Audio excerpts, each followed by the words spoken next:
Origen de Roma. Roma fue fundada en el año 753 a.C., según la tradición, por Rómulo y Remo.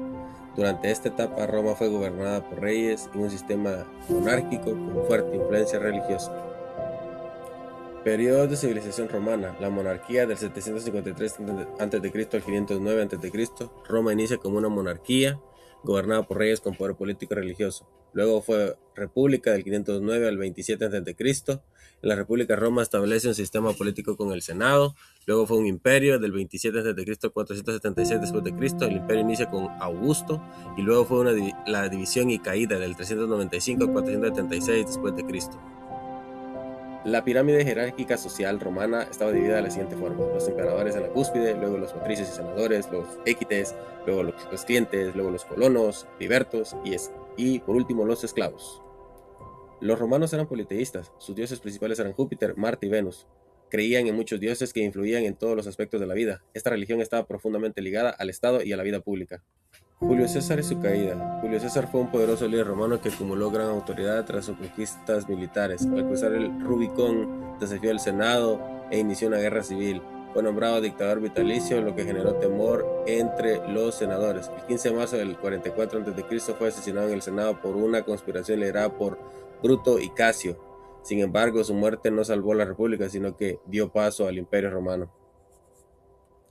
Cleopatra fue la última reina de Egipto y pertenecía a una dinastía de origen griego. Destacó por su gran inteligencia y dominio de varios idiomas. Fue una estratega política que se alió con Julio César y Marco Antonio para mantener su poder.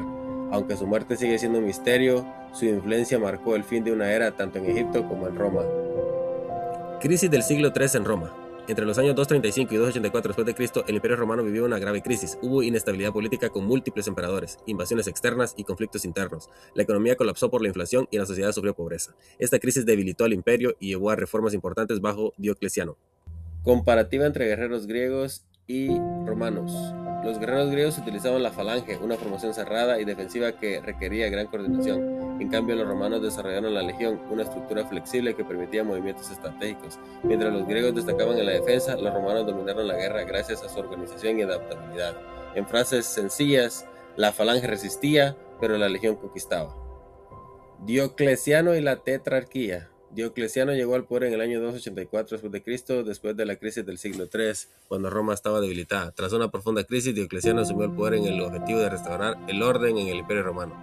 La tetrarquía fue un sistema de gobierno dividido entre 4 emperadores, 2 emperadores principales, Augustos, 2 subordinados, Césares. La tetrarquía consistía en dividir el poder entre 4 gobernantes para mejorar el control del imperio.